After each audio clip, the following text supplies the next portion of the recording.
for a cigarette. Close your eyes and you count your breath, 'cause it's all you can take. It's not all that complicated. I just need some self-control. They say life is what you make it.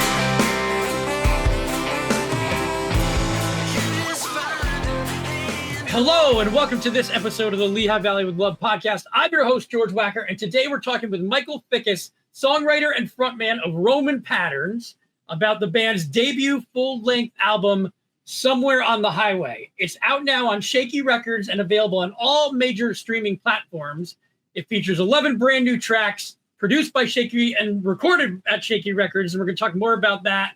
We'll talk more about how the record came together, some of the sounds that shape it, what it's like building music and visuals within an independent label model, and learn more about everything that you're doing. Really quick, though, we're going to thank our sponsors, WDIY 88.1 FM, Lehigh Valley Health Network, Wind Creek Event Center, Michael Bernardin of Remax Real Estate, Molly's Irish Grill and Sports Pub, Bako Beverage Company, and our friends at LL Bean Outdoor Discovery Programs. Thank you guys so much for allowing us to do all this. And Michael, welcome to the show. How's it going? It's going great. Thanks so much for having me today.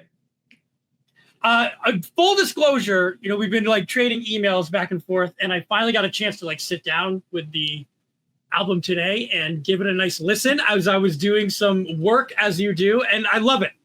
Legitimately, it really it harkens back to, I'm a child of the 90s. I grew up on Pearl Jam, all that grunge, early 2000s stuff. And obviously there's so much more to it than just that, but it reminded me so much. It was like a warm hug from some of my old friends. So right off the bat, really, really great first listen for me. That's great to hear. And that's definitely a big part of the influence of this album and something that I grew up on as well. So it's cool to hear that it's resonating with someone of a similar time.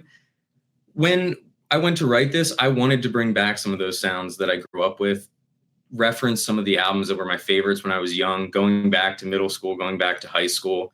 It is a bit of a departure from some of the music that I've done leading up to this, but bringing that in to the mix with the other things that influenced me made for a really unique result. And it's great to hear that that's coming through.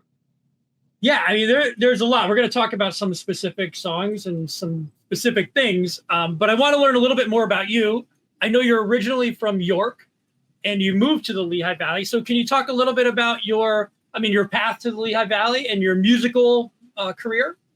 Yeah, absolutely. So I've been playing music since the early 2000s, been a while, a lot of different projects, which took me from York to Philadelphia and eventually up here to the Lehigh Valley, where I've been for about 12 years now. And I love it. Proud Lehigh Valley resident now.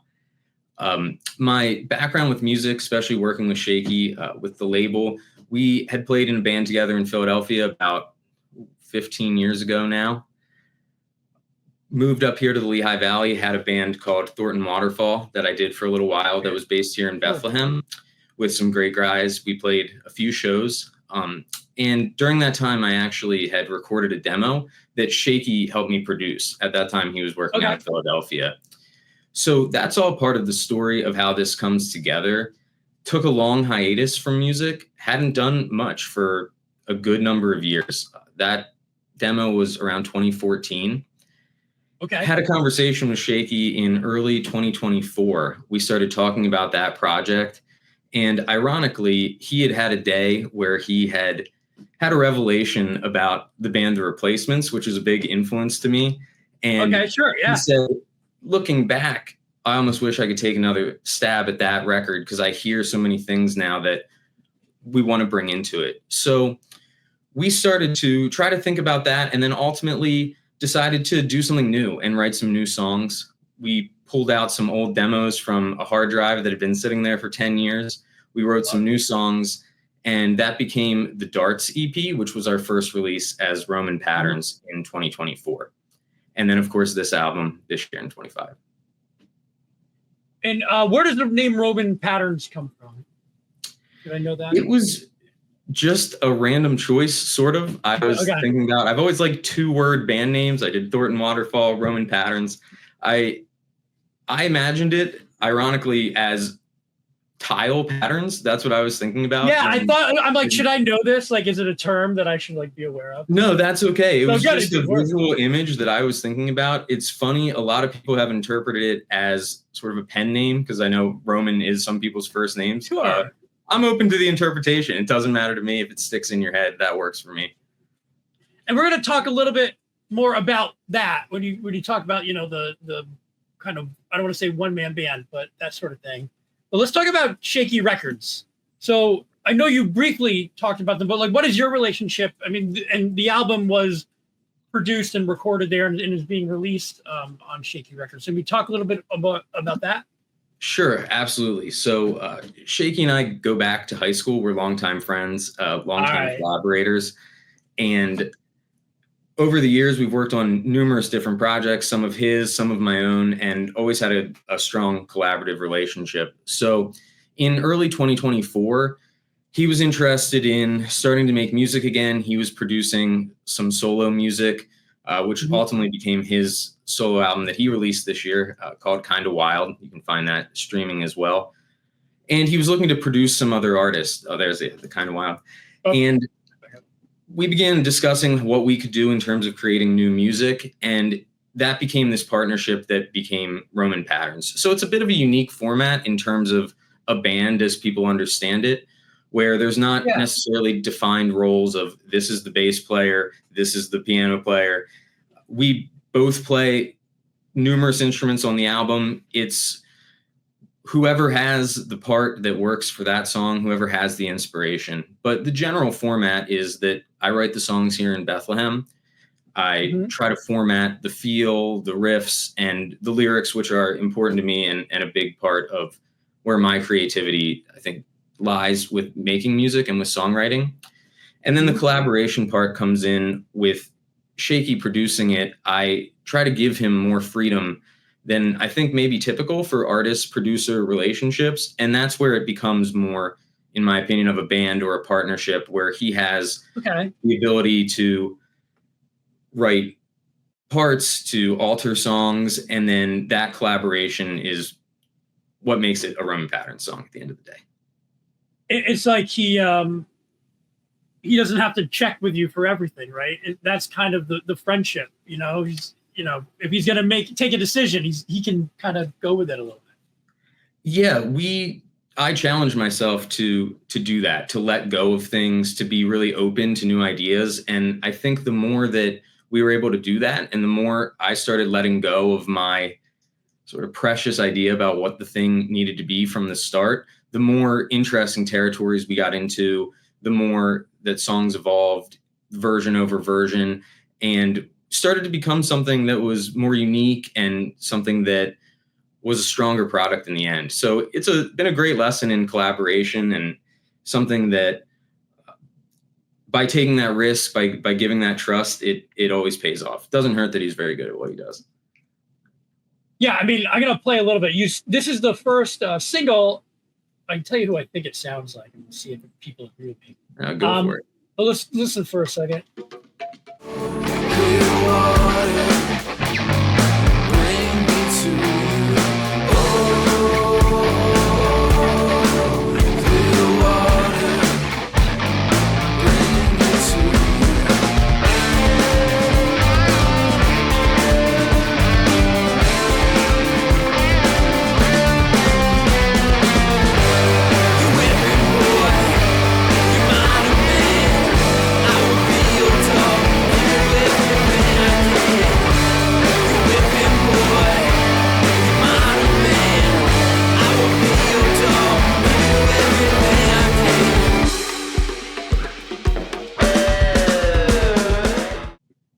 So that's the single Modern Man. Can I right off the bat when I'm listening to it, I'm like, there's meat puppets in there and I love it. I like that type of vibe, like it's so, and there's so much going on. I'm listening to it in headphones with so many different things going on there. Talk to me about why you let off with that track out of all the 11 that you have here. Yeah, I think it's a good example of how the process works and what we look to do in the studio. All the songs start in the same way as demos and get developed. And when we came together to collaborate on that one and got in the studio at Shaky Records, it just started coming together. And the parts, the collaboration of the different guitar parts and the vibe of the song in terms of, like we were talking about, bring that era, that 90s, 2000s era was really what we were looking for. And it felt like a great way to lead it off. I think it's catchy, not to be bragging, but it has a good lead into the album and really signals a lot of the other styles and flavors that are there, and is one of the harder rocking songs on the album too. So I like to lead off on that foot. Yeah, there's fun. Like I hope you don't mind that I said Meat Puppets, because it kind of has like some of that western southwesty feel to it. I mean, who am I to speak about this stuff? But really, I don't mind one bit. I'll be honest, not a big influence, but I do listen to Queens of the Stone Age. That's the same realm, same area. So if you're hearing that, that's definitely where I'm coming from and the types of sounds that I was looking to explore on this album. So I appreciate it. Thank you. There are a couple other. Can you talk about some of the some of your influences? I want to play a little bit of this song. This is Fall.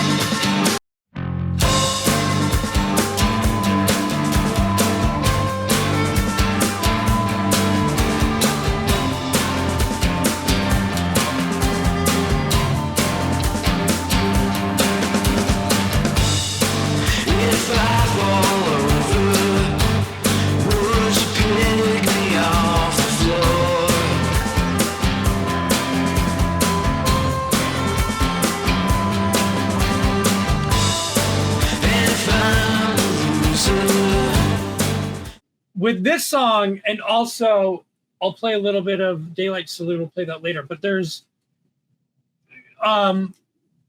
is that a harmonic? What instrument is that?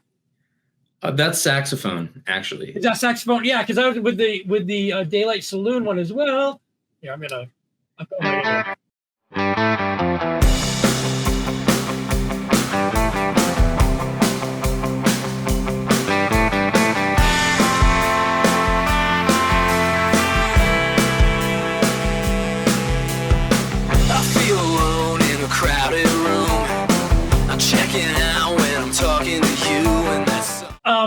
The additions of those instruments just, they make the sound so big. Can you talk a little bit about that? Are you playing those? Are you the ones writing that as well?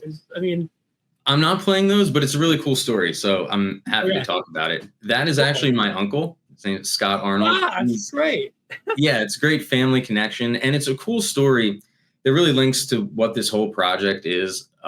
Revisiting with Shaky and I revisiting, having done music so long ago together, bringing it back together, re-engaging with our creativity.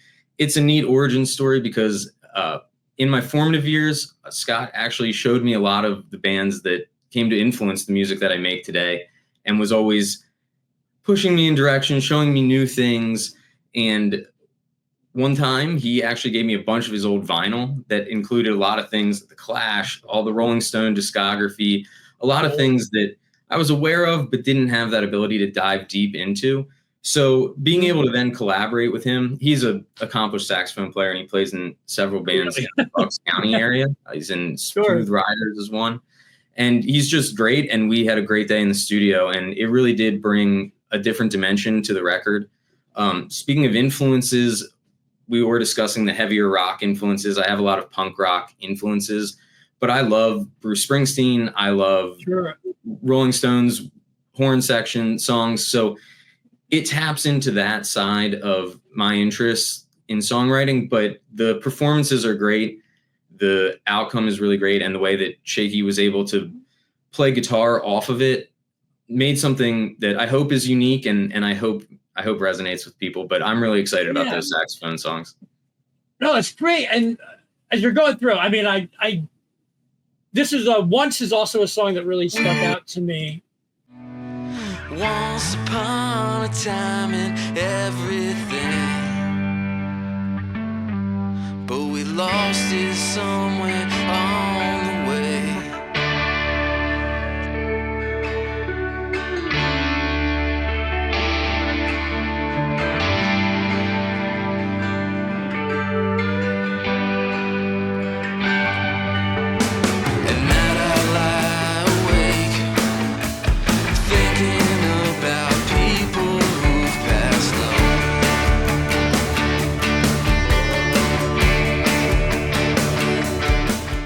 my goal is not to sit here and compare you to other bands. It's just it's so fun because it's such a reminder of some of these bands that I have such a love for. There's so much Soul Asylum in there. I mean, again, I'm just throwing out bands that may or may not resonate with you, but that's one that I'm just like, man, it sounds so much like that. I haven't heard a sound from a new band like that in so long.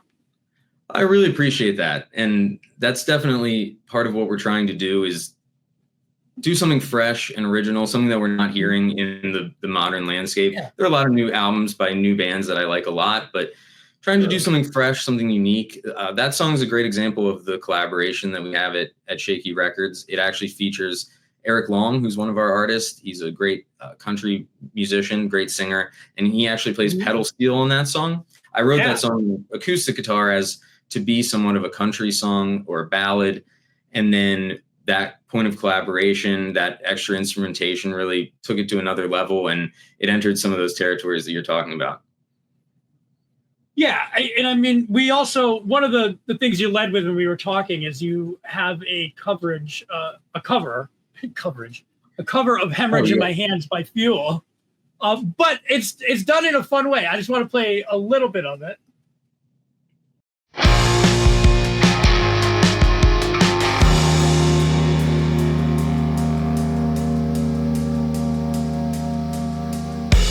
Memories are just where you lay down. Drag the waters till the depths give up their dead. What did you expect to find? Was it something you left behind? Don't you remember anything I said when I said, don't fall away. Leave me to myself. It's so fun because it's like if you gave that song to, a different, very well qualified band, you would get that result. It's just really interesting to hear it where you're not trying to cover it. You're just maybe reimagining it a little bit, Thanks. I appreciate that. That was definitely the goal. It's a song I love. That's part of the narrative of this whole album was going back to those very early influences.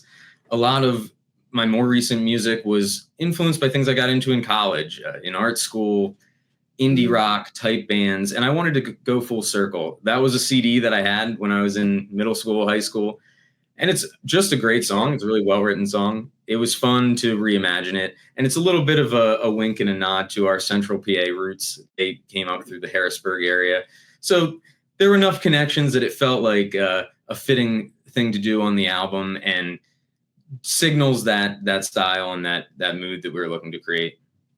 Did you know I think I'm correct. I think their original drummer plays in a band locally as well. Oh, you know what? I did see that and I forgot, but that's true. Maybe one day I'll connect with him. I don't know. I've met him. I've met him once or twice just in passing. Oh. Super duper nice guy. So it's just, it's interesting to have that kind of connection. Well, I hope they like it. If they always there. Yeah. Well, we'll try to make sure we'll give him a shout. And cool. I just want to play one more called Orange Crush because it really is a pop song. I mean, or 100%. Well, again, here's me telling you what it is, right?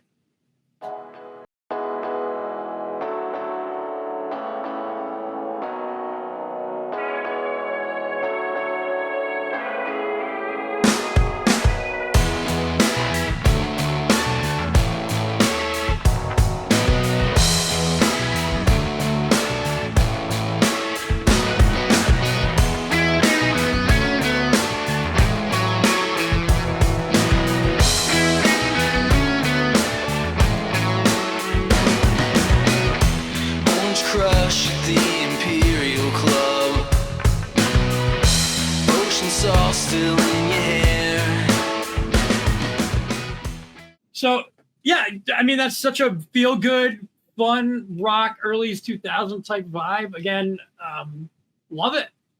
Can you talk a little bit about that? I mean, you're all over. Absolutely. I don't want to say you're all over the place. Just the songwriting is varied, I'd love to. Big shout out on that one to former collaborator from my Thornton Waterfall band. His name's Cody Hamlin. He's a Bethlehem guy. And in a lot of cool bands up here. He's in the band Jaw Jaguar and Meet the Mayor. Okay. And we actually featured him. Meet the Mayor. I'm going to meet the mayor. I'm doing a great. podcast with them literally tomorrow. That's so funny. How about those are buddies. I'm going to tell them I met you. I love it. Okay, cool. He did a feature, played bass on that tune, and really gave it that groove that keeps it moving. That song's really just meant to be an East Coast beach song, 100% a pop song. And wanted to do one for the summer for everybody. Oh man, it's a lot of fun. And talk about that. So, one of the questions always is like, where are you playing, right? And, this is a little bit different where you're collaborating, is this like kind of explain to me what we're doing with this. You're not playing out. You're more making sure that people listen to this. This is a studio band, a studio project. It's a studio project.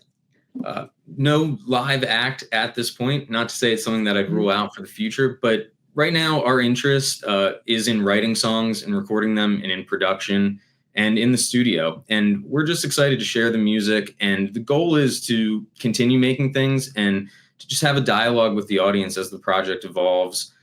Already working on new music that's going in a whole nother different direction. So just trying to stay creative, trying to stay in an artistic practice and make things that hopefully resonate with people at this point in time through having them listen to the recordings. Yeah, and I mean, it's great.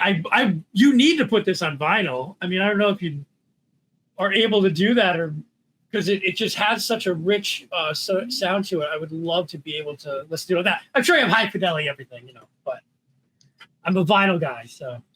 I appreciate that, and I'll have to let you know if that happens. I'll let you know. So, some of the other albums from the label are available on vinyl. Shaky's Wild album is available on vinyl, and Eric Long's Honky Tonk Wisdom, we saw the artwork earlier, is available on vinyl as well, and they sound great. And talk a little bit about like the songwriting process. I know, sometimes we think of 5 guys in a room, putting albums together, and that's really not maybe how it works in the real world. What is your songwriting process like for something like this? If you could give me an example of a song from start to finish, I guess. Absolutely. There is an element of that live dynamic because Shaky and I have played together live a lot and have worked in that way. So I think you're able to call on those skills and those techniques and arrangement methods when you're writing. But a lot of the work we do is remote. We live in different areas. We both have day jobs, busy lives, and the advent of remote technologies, being able to work in this way, has allowed us to be creative together again. So it does change that dynamic as well, a little different than 5 guys in a room jamming, which is a great way to write a song. In our world, and for me, the way I've always written is a lot of times it starts with a key line or a key phrase. A lot of times I'm coming from a lyrical idea or a concept, and then musically I'm looking to build a world around that, build a mood, build a tempo that fits that story, and hopefully, ideally, they come together. And then that collaborative piece of taking it to Shaky as the producer and sometimes having him turn the song on its ear, sometimes steers it in a different direction. A lot of times it may inspire me to go back, record a new part. So it's a back and forth, and it is a little different than that in real time in one room. But surprisingly, it doesn't always feel so different. It's at a different pace, but it opens up the ability to try even more things. We don't get married to one thing right away. We're able to re-explore and re-explore and re-explore. So similar but different. And then taking it into finally the studio at Shaky Records is where we'll do a lot of our final overdubs, final vocals, and really put that polish on it. It's generally the process. Sometimes it changes. Sometimes things happen really, really fast. Sometimes things get built out a little bit more into a jam. How long did the process for this particular record take? So I started writing this coming off the Darts EP, which came out in the summer of 2024, took a little break, and then started writing this in the fall of 24. It was written between fall of 24 and spring of this year, and then was released June 6th. So done in about a 6 to 7 month period. Man, it's just amazing. To me, there's so much going on in there. Listen, I love it. again, I made so many comparisons, but it's really to really get people maybe who are around my age to say, check out Roman Patterns, because it was a delight to sit here and kind of, as I was leading up during my day, doing a bunch of stuff, to have this on and to really be able to digest it. And it's just one of those albums that I'm glad I had headphones on when I started, because there were so many things and different kind of elements. And when the saxophone hit, that was it. I appreciate that. I love it so much. I appreciate you spreading that word. I appreciate you listening to it on good headphones. Is there like I appreciate all of that. It's sincere saxophone. Do you know what I mean? It's like there's just a That's certain what I love vibe to it. 100%. Yeah, I love it. Michael, thank you so much. Everybody search Roman Patterns. It is streaming on all platforms, Spotify, YouTube, Apple, wherever you listen to music. You can find them and listen to their EP as well. And hopefully we'll get it on vinyl. I'll be first in line. So, I really appreciate that, and I really appreciate you having me today. This was great. Absolutely. Thank you. Talk soon. Thanks. Yeah.